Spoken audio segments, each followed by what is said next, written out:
Hello, I'm Matthew Gavidia. Today in the MGH Life Sciences and Medical World News, the Center for Biosimilars is pleased to welcome Sean McGowan, Senior Director of Biosimilars at AmerisourceBergen. Can you just introduce yourself and tell us a little bit about your work? Sure. Yeah. Thanks for having me.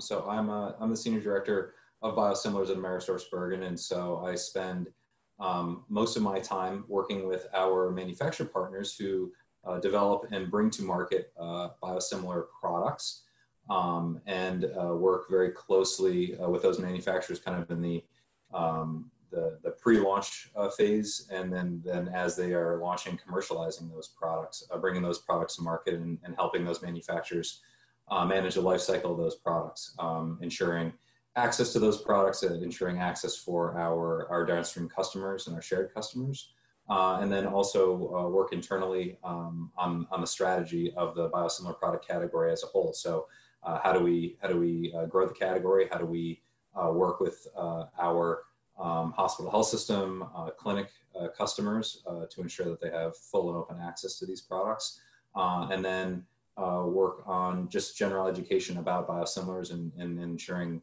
any end users are fully educated on this emerging product category, and ensuring that the world is educated about these products.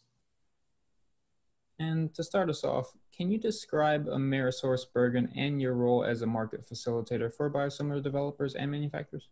Sure. So if you're familiar with AmerisourceBergen, we're one of the largest wholesale distributors of pharmaceutical products in the U.S. And so we work with pretty much every manufacturer that has products launched in the U.S., whether it be specialty products, brand products, generic products, OTC, contracting with them, ensuring that we have access to them, and then we kind of sit in the middle of the market, and then work with our downstream customers, who are more generally retail pharmacy customers, specialty pharmacy, oncology clinics, and other specialty clinic customers. So basically working with all different classes of trade, and basically any site of care where a product is being dispensed, we are working with. So we really kind of are the glue that binds the market, and kind of bringing the manufacturers from one side of the market, and ensuring access to those products for our customers that are on the other side of the market.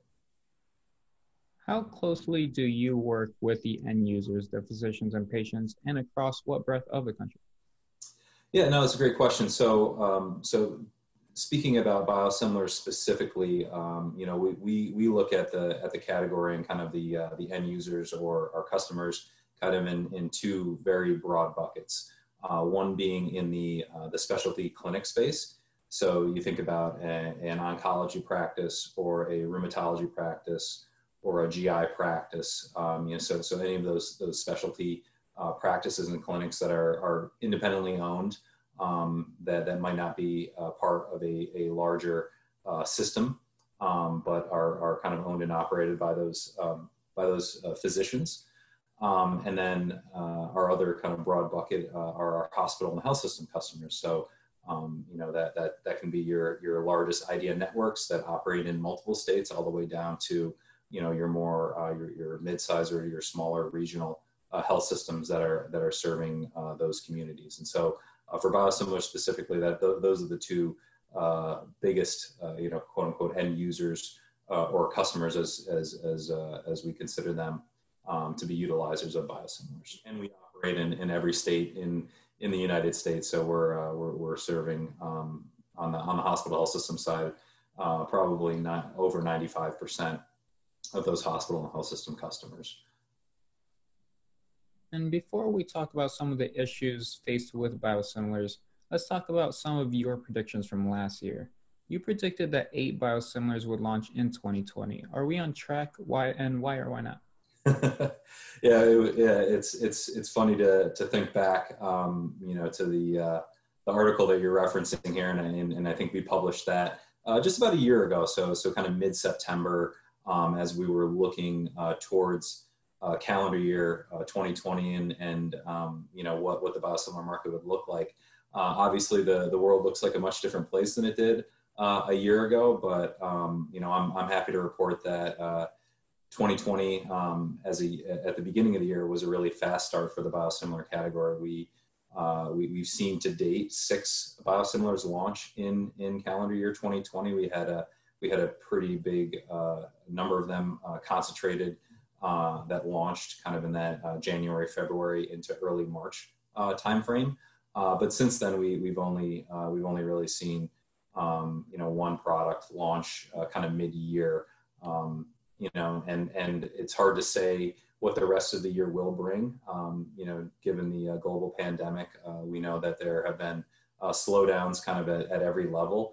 And it'll be interesting to see kind of what happens between now and the end of the year as far as products being approved and launched. Hard to say if we will get to 8, but 6 is the number that we're at right now. And like I said, the year started off at a very fast pace for biosimilars.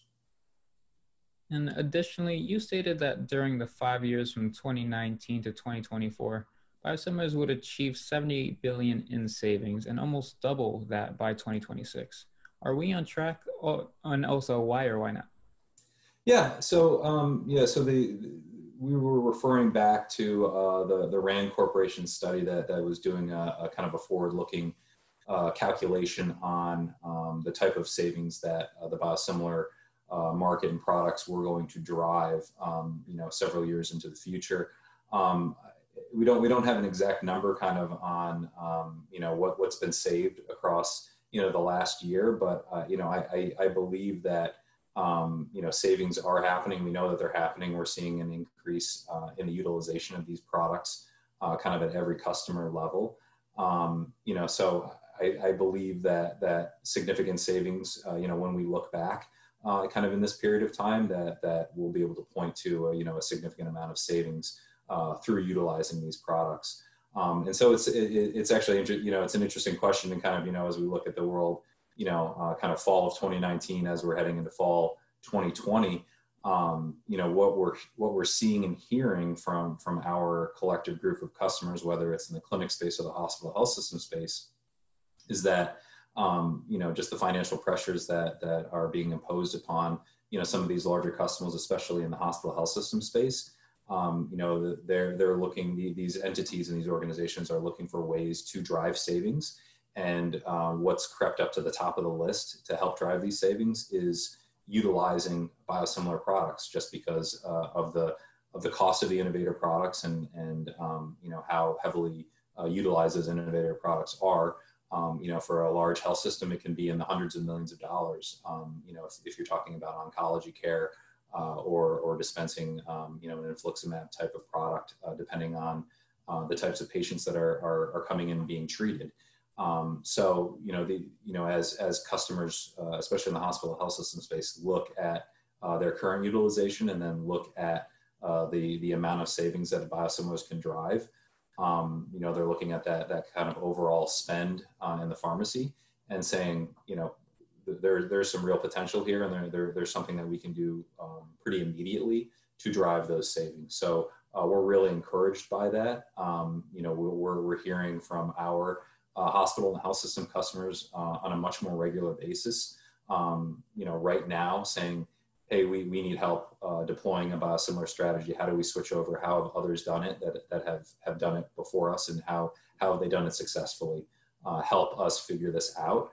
And that's part of what we've always done at AmerisourceBergen, is to educate the market, is to deliver those insights, is to help customers succeed, in a situation like this. And then now transitioning to the biosimilars market, what is happening when biosimilar developers launch a product, and although it is theoretically cheaper than the reference product, it's not getting picked up by physicians? Yeah, it's an interesting point, and I think that this is a situation that continues to evolve, really based on kind of the overall health system as a whole, and how either products do or don't get adopted. There are a lot of factors that are involved. I think from the onset, even before a biosimilar is approved, or once it does get approval, but before launch, there's a significant amount of litigation and a legal battle that ensues between the innovator company and the biosimilar company. We've seen with every single biosimilar that's been brought to market that there's been some sort of legal action or litigation brought against that biosimilar manufacturer. So even before a product is launched onto the market and becomes available for patients and physicians to utilize, it's already having to overcome legal challenges and hurdles posed by those innovator companies. But then as you kind of look at those products and as they come onto the market, there are challenges kind of at every level, specifically in the health plan or the payer market, where health plans may or may not have a fully baked biosimilar strategy from a coverage perspective. So you could have a physician or a hospital or health system out there that is looking to switch over to a specific biosimilar, but the payers that they are partnered with and are working with and that are covering the patients that are walking through their doors, that product may not be specifically covered by that payer. So that creates a challenge. I think the rebating issue is another one. It's another kind of hurdle. It's another kind of defense mechanism that innovator companies can utilize to block the coverage of biosimilars. We've seen that play out in the infliximab market, which is the biosimilars have been in that space for over 3 years, and the penetration of those biosimilars into that innovator product market share has not really been significant. So, one, I would say it depends really on the type of the product that you're talking about, the type of market, who are the innovator companies, kind of the commercial strategies that they're putting in place to defend that market share, the litigation strategies they're putting into place. And then I also think, another major hurdle, which continues to, prevent the kind of more, the quicker uptake of biosimilars is really around education. So how educated are the payers and the health plans around biosimilars? How are the physicians and the directors of procurement and the pharmacists that are ordering and starting to utilize these products? And what we see is that every customer is at a different stage of education around biosimilars. Some are at the very kind of beginning stages where they're just kind of getting their heads wrapped around, all right, what products are available, what innovator products are being referenced, and then all the way kind of to the other end of the spectrum of customers that are kind of much more advanced, have adopted products already, understand fully. They don't need to go out and educate their pharmacists and their physicians. They know what products are available. They know how to order them. They know how to navigate kind of the payer coverage potential challenges there. They know how to get the prior authorization. They know where to go. They've done this before. So, it's kind of a combination of things, once a product is launched and whether or not it will be adopted.